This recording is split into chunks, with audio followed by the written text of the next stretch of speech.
Hello everyone. Today we will talk about how to fix tab of WhatsApp business. We go to settings. Then we click on apps.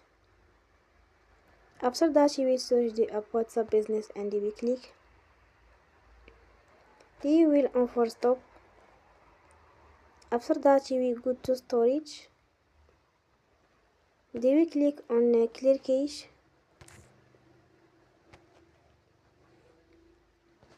In the end, you will turn off your Wi-Fi and you will turn again. Don't forget to support us